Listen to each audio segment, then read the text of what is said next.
Bonjour à tous, bonjour à toutes, j'espère que vous allez très bien, que vous soyez à l'école ou au boulot, j'espère que tout se passe bien pour vous en ce début de semaine.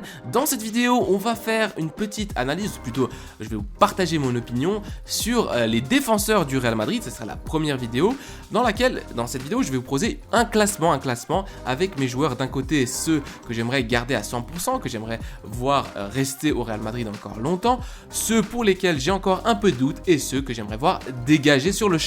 Allez, let's go!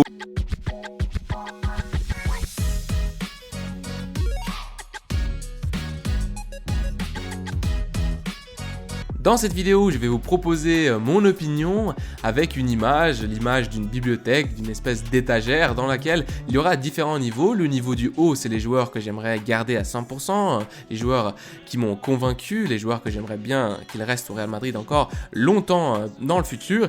Et puis au milieu, on aura les joueurs où j'ai plus de doutes. Et enfin, en bas, dernier niveau, c'est les joueurs j'ai envie qu'ils partent tout de suite, si possible. On va commencer par les défenseurs et du coup, j'ai mis Militao, Nacho, Rudiger et Carvajal, des joueurs très différents. Il y a des défenseurs centraux, on a un latéral droit et puis Nacho qui peut faire à peu près tous les postes. Et bien, je vous ai mis en orange Nacho. On va commencer par lui parce que, il finit son contrat en juin 2023 et ça pose un problème parce que Nacho, c'est un joueur de la Cantera, c'est un joueur qui peut prendre le brassard de capitaine selon les matchs. C'est un joueur qui a l'esprit merengue, l'esprit madrilène, qui mouille le maillot parce qu'il aime son club et malheureusement, on est en train de voir le meilleur de Nacho maintenant qu'il est en fin de contrat et maintenant qu'il a 33 ans.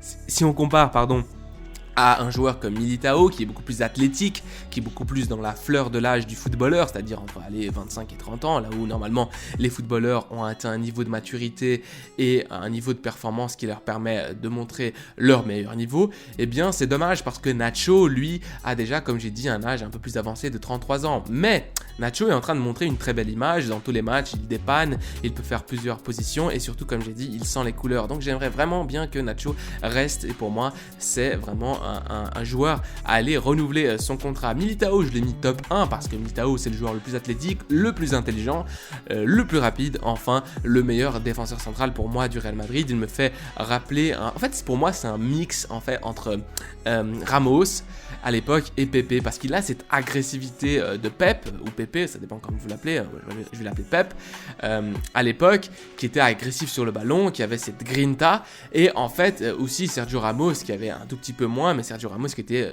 un joueur athlétique qui pouvait aussi jouer milieu défensif, en tout cas avec Séville dans ses premiers temps de footballeur professionnel, il avait joué aussi milieu défensif. Et donc du coup, Militao pour moi c'est le meilleur défenseur du Real Madrid, il faut le garder à tout prix. Rudiger, alors Rudiger ces temps-ci il fait des matchs de merde et ça commence à me saouler, surtout que bon, le dernier match c'était pas mal parce qu'il est resté plus concentré tactiquement, il a il a opté pour un style où il allait rester sur sa ligne défensive et pas faire trop le foufou, mais souvent Rudiger fait le foufou, il va s'aventurer devant et ensuite il tarde dans les transitions défensives à revenir et ça peut créer des problèmes. Donc Rudiger pour moi c'est un joueur qui devrait rester, évidemment on vient de l'acheter, il a 29 ans donc il a encore facilement allé jusqu'à 33-34 pour montrer tout son potentiel. C'est un joueur qui a déjà prouvé dans une grande ligue, comme en première ligue avec Chelsea, et c'est un joueur qui, dans sa personnalité, je l'aime beaucoup. Il est un peu, comme j'ai dit, foufou, même quand il parle, il s'entend bien avec ses coéquipiers, il s'est adapté très très vite à Valdebebas, au Real Madrid, à l'effectif, à Carlo, etc., à cette équipe en gros, et donc c'est un joueur évidemment qu'il faudra le garder. Effectivement. Carvajal, alors Carvajal, certains vont dire non, Carvajal, il faut le faire sortir, c'est bon, pour moi non, Carvajal, encore une fois, c'est un joueur de la Cantera, c'est un joueur qui est arrivé ici très très jeune, et puis c'est le seul latéral droit qu'on a de qualité. Évidemment, le problème de Carvajal, comme d'autres joueurs du Real Madrid d'ailleurs, c'est le fait qu'il est souvent blessé, et comme il est souvent blessé dans ce latéral droit, et bien souvent on finit par avoir personne, parce que les autres sont des patchs, ou alors n'ont pas simplement le niveau. Pour moi, Carvajal, comme comme il a 31 ans, j'ai cru qu'il était un peu plus vieux, eh bien je pense qu'il devrait rester encore au moins 2 ans. Carvajal, peut-être certains matchs titulaires et d'autres matchs sur le banc, évidemment, à la condition qu'on achète un latéral droit, mais ça sera pour une autre vidéo. Je pense qu'il manque effectivement de latéraux dans cette équipe du Real Madrid. Sur l'étagère du milieu, on retrouve 3 joueurs, Alaba, Mendy et Lucas Vázquez. C'est des joueurs pour lesquels j'ai des gros doutes, pour des raisons différentes. Alors Alaba, il a contrat jusqu'en 2026, c'est un joueur qui a gagné pas mal de choses avec le Bayern de Munich, et ses premières saisons avec le Real Madrid ont été très importantes. On se rappelle de cette image où on l'appelle l'homme de la chaise en espagnol parce qu'il brandit toujours cette chaise quand on gagne des trophées.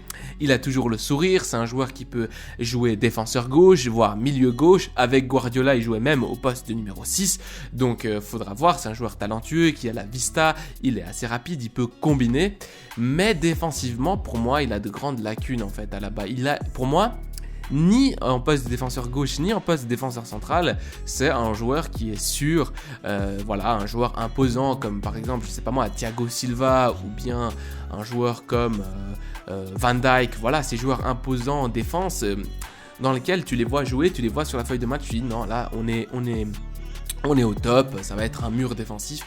Non, Alaba commet beaucoup d'erreurs de placement, il se fait souvent dribbler, même assez facilement dans la petite surface. Et donc du coup, pour moi, Alaba, c'est un joueur... voilà, je m'attendais à plus en fait, c'est peut-être plus ça, je suis peut-être un peu déçu du fait que pour moi, je m'attendais à un grand joueur, un joueur de niveau un tout petit peu supérieur, et pour moi, il a des lacunes dans le placement, il a des lacunes dans le fait, comme j'ai dit, qu'il monte souvent très très haut et qu'il a de la peine à revenir. Mendy, de notre côté, c'est un joueur que j'adore sur le plan défensif, c'est pour moi l'un des meilleurs défenseurs gauche, latéral gauche que j'ai vu au monde, hein, en niveau défensif. C'est un rock, mais en fait il apporte rien offensivement, pardon. Et le problème, c'est que le Real Madrid, eh bien, a un joueur qui s'appelle Vinicius Junior, qui on voit en fin de match est quand même relativement fatigué parce qu'il n'a pas d'appui. Et je me demande si ça, c'est dû au fait que notre latéral gauche, quand c'est Mendy, eh bien, il n'apporte rien. On a vu avec Camavinga déjà que c'était beaucoup mieux, et avec Alaba aussi, même si voilà, on a de l'autre côté, on perd sur le niveau défensif. Et surtout, ce qui me préoccupe beaucoup avec Mendy, c'est qu'il est souvent blessé. Donc on ne sait pas pourquoi, hein. Est-ce que Mendy a peut-être peut-être un joueur un peu plus fragile qui va souvent se blesser, c'est jamais bon. On a connu un joueur qui était très talentueux au Real Madrid, Gareth Bale, qui se blessait souvent, puis après il a eu sa phase où il s'en foutait, il préférait jouer au golf, mais voilà, j'espère que Mendy va pas arriver là-dedans. Mendy, en fait, si Mendy se blessait pas et l'apportait un tout petit peu plus offensivement, j'aurais aucun doute, ça serait même peut-être mon top 2. Et là, j'ai un peu plus de doutes, donc j'espère que ça va pas trop vous décevoir, mais essayez aussi de commenter et de donner votre avis. Et enfin, Lucas Vázquez. Alors, Lucas Vázquez, c'est un joueur qui, pour moi, n'a pas vraiment le niveau du Real Madrid. C'est plus un patch qu'autre chose. C'est un joueur qui a joué ailier droit, qui a joué défenseur droit, qui a joué parfois défenseur gauche, et jamais il a été flamboyant. Il peut dépanner, aller en tant que remplaçant à partir de la 70e, comme ça, il y a un joueur, par exemple, je sais pas, Asensio, Rodrigo, ou si on achète un autre joueur pour l'aile droite du Real Madrid qui est un peu plus fatigué, on fait rentrer Vázquez, ou même défenseur droit, hein, dans les matchs où c'est assez facile. Donc c'est un joueur qui peut dépanner, mais bon, je sais pas s'il est content avec son rôle. S'il accepte un rôle de remplaçant, c'est un très bon joueur d'équipe. C'est un joueur à avoir dans l'équipe. Pourquoi ? Parce que c'est un de ces joueurs qui est moyen, mais il est pas nul. Loin de là. Donc dans d'autres équipes de moyen tableau, ce serait peut-être le meilleur joueur d'équipe. Donc on va pas se mentir, c'est un joueur à avoir.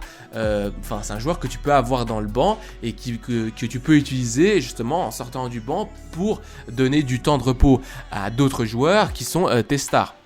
Donc voilà, un doute pour moi, Vázquez.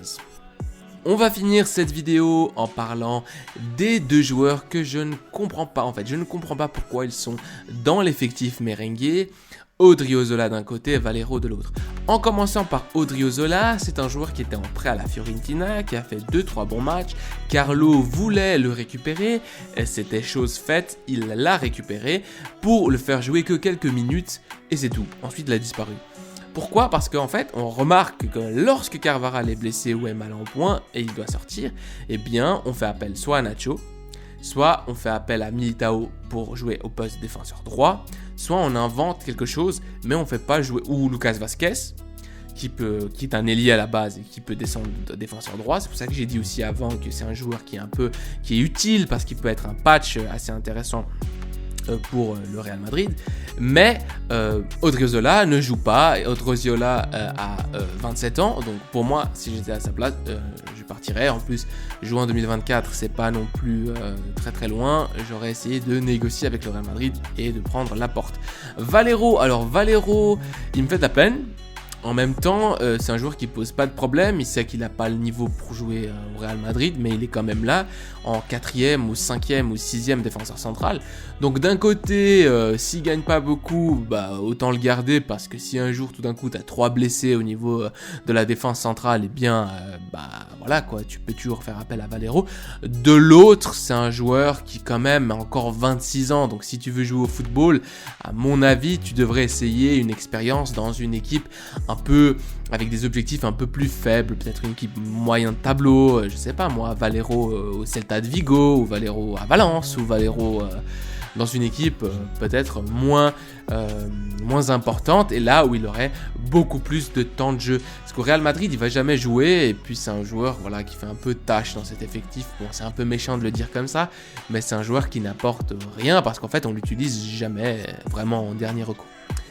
Donc voilà pour les défenseurs, j'espère que vous avez aimé cette vidéo, j'en ferai une autre pour les milieux de terrain et une autre encore pour les attaquants.